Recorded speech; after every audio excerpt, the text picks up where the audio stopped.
Bom dia, passamos agora para a seção 4, ainda no nosso capítulo 1, onde trataremos dos serviços técnicos profissionais especializados. É uma matéria, como a gente vai ver, que adquire um grau de relevo quando a gente entra no artigo 25 da lei e tratamos das hipóteses de inexigibilidade. Vamos aqui então para a nossa seção 4, muito tranquila mesmo, pessoal, só um artigo, o artigo 13. Vamos lá. Dos serviços técnicos profissionais especializados, artigo 13. Para os fins dessa lei, consideram-se serviços técnicos profissionais especializados os trabalhos relativos a. Então vejam só, aqui o legislador foi chique, vamos assim dizer. Será que todo serviço é técnico? Será que todo serviço técnico é profissional? E será que todo serviço técnico profissional é especializado? Antes da gente adentrar aqui na leitura, que é muito tranquilo mesmo, eu simplesmente trouxe alguns conceitos para vocês. Serviço, genericamente falando, é aquele conceito lá do artigo 6º, 2. Serviço é toda atividade produtora de utilidade. Cortar grama, trocar uma fechadura, redigir um parecer, tudo isso consiste em certa utilidade. Se consiste em certa utilidade e não se enquadra como obra, a sistemática da 86693 se enquadra como serviço. Então, serviço, genericamente falando, toda e qualquer atividade que produz certa utilidade. Um serviço, para ser considerado técnico, é aquele que exige um conhecimento teórico e uma habilidade mínima da pessoa que executa a atividade. Então, o serviço técnico não é aquele que necessariamente exige algum grau de formação formal profissional. Simplesmente, pessoal, é aquele que exige algum conhecimento mínimo de execução e uma habilidade mínima de operacionalização. Pois bem, então, aqui está o serviço, uma utilidade. Aqui está o serviço técnico, a exigência de conhecimento e habilidade pessoal. Aí eu chego, isso aqui é um grau, vamos assim dizer, de dificuldade na caracterização do serviço. O serviço técnico profissional. Não tem como eu ter um serviço profissional que não seja técnico, mas eu posso ter um serviço técnico que não seja profissional. Por quê? Olha o que é o serviço profissional, ou melhor dizendo, o técnico profissional. É aquele que está no nome, que é objeto de uma profissão, ou seja, uma profissão devidamente regulamentada. Então, por exemplo, se eu sou um bom cabeleireiro, eu executo um serviço de natureza técnico. Só que não há uma regulamentação desse serviço. Então, por melhor que eu seja como cabeleireiro, eu não posso juridicamente afirmar que eu executo serviço técnico profissional. Seria um serviço técnico profissional se a profissão fosse regulamentada. Uma vez, se um dia vier uma lei regulamentar a atividade de cabeleireiro, aí sim eu vou ter um serviço técnico profissional. Por fim, o que é um serviço técnico profissional especializado?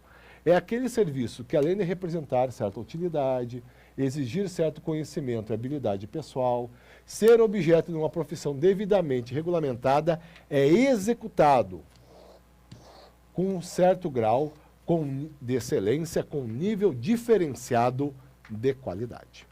Pois bem, e agora sim, voltando para 86693. Para um serviço ser técnico profissional especializado, ele tem que preencher aqueles 4 requisitos que a gente acabou de ver, que é o enquadramento nas características de cada um desses conceitos e, além disso, pessoal, estar previsto nessa lista, nesse rol, que é um rol de natureza taxativa. Então, pessoal, e isso é uma boa questão de prova, mesmo se eu tiver um serviço, ou seja, uma utilidade, executada por uma pessoa, estou voltando aqui, com amplíssimo conhecimento, com uma grande habilidade, essa atividade seja regulamentada em lei como privativa de certa profissão e a pessoa que execute seja extremamente competente, faça realmente um serviço de natureza, de qualidade única, ainda assim, para efeitos da 86693, isso não se considera um serviço técnico profissional especializado se não estiver assim previsto no rol taxativo do artigo 13. Então, quais trabalhos? são considerados serviços técnicos profissionais especializados. E aí é mera leitura. Estudos técnicos, planejamentos e projetos básicos executivos. 2. Pareceres, perícias e avaliações em geral. 3. Assessorias ou consultorias técnicas e auditorias financeiras ou tributárias. 4. Fiscalização, supervisão ou gerenciamento de obras ou serviços. 5. Patrocínio ou defesas de causas judiciais ou administrativas. Pessoal, das hipóteses, a que mais cai em prova é a quinta, principalmente em questões de inegibilidade. 6. Treinamento e aperfeiçoamento de pessoal. 7. Restauração de obras de arte e bens de valor histórico. Como falei para vocês bem no começo da aula, esse artigo 13 assume especial relevo, na verdade a relevância jurídica, quando a gente entra no artigo 25 e analisa as hipóteses de inegibilidade. A segunda é a que se vincula aqui a essa matéria, porque a inegibilidade no caso de serviço técnico profissional especializado. Aí, nós vamos tratar disso aí com calma mais para frente. Essa hipótese que em prova mais cai, e essa última hipótese aqui é uma hipótese interessante. Restauração de obras de arte e bens de valor histórico.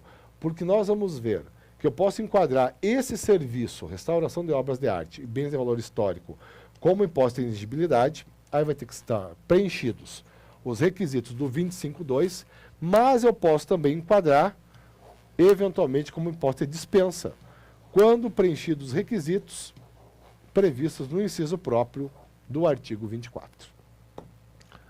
Seguindo aqui, já próximos aqui ao final, parágrafo 1º.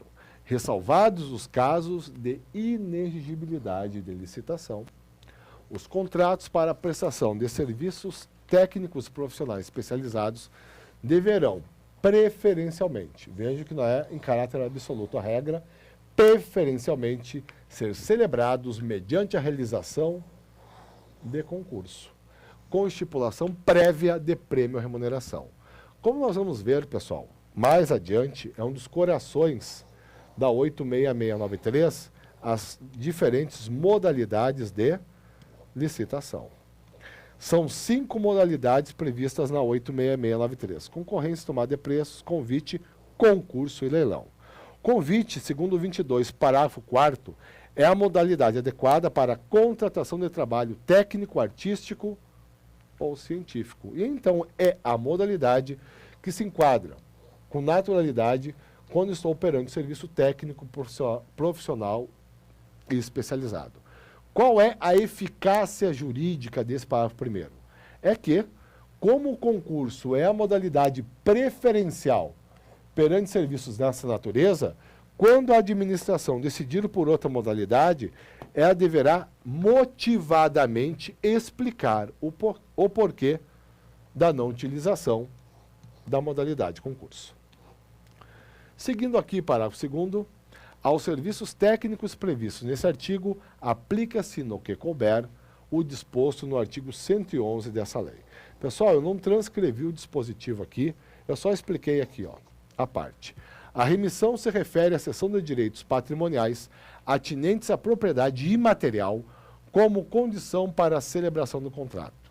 Então, por exemplo, se a administração elabora um concurso para a elaboração de certo projeto, para a fabricação de certo produto. O autor, aquele que participar da licitação, deverá, como requisito para o ingresso, aceitar ceder todo e qualquer direito patrimonial resultante, pessoal, da celebração daquele contrato com a utilização daquele projeto que foi o vencedor da licitação. E aqui, parágrafo 13. Bem interessante esse dispositivo. A empresa de prestação de serviços técnicos especializados que apresente relação de integrantes de seu corpo técnico em procedimento licitatório ou como elemento de justificação de dispensa ou inexigibilidade de licitação, ficará obrigada a garantir que os referidos integrantes realizem, aqui ó pessoal, pessoal e diretamente, os serviços objeto do contrato. Pois bem, pessoal, então, simplificando aqui a regra, quando eu tiver uma empresa que preste serviços técnicos profissionais especializados, ela pode ter ingressado em uma licitação e aí ter resultado na celebração do contrato, ou ela pode simplesmente ter celebrado o contrato em virtude da aplicação de uma hipótese de dispensa ou inexigibilidade. Pois bem, seja qual for a hipótese, essa empresa, na licitação ou dentro do contexto de um procedimento de inexigibilidade e dispensa, ela trouxe uma relação dos profissionais atuantes. Pois bem, e esses profissionais indicados pela própria empresa ficam obrigados a participar pessoal e diretamente da execução dos serviços objeto do contrato. Ou seja, quando eu estou nessa situação, eu tenho efetivamente um contrato personalíssimo. Se a empresa, por exemplo, indicar 5 profissionais reputados pela qualidade do trabalho, deverá garantir, claro, regra generalíssima, não absoluta, que esses profissionais, esses 5 profissionais por ela indicados, executarão pessoal e diretamente o serviço objeto do contrato. Pois bem, aqui já acabamos o nosso artigo 13, como um todo a seção 4, próxima aula a seção 5. A gente vai tratar das compras pela administração dentro da 86693. Por enquanto, aqui obrigado a todos pela atenção e até a nossa próxima aula.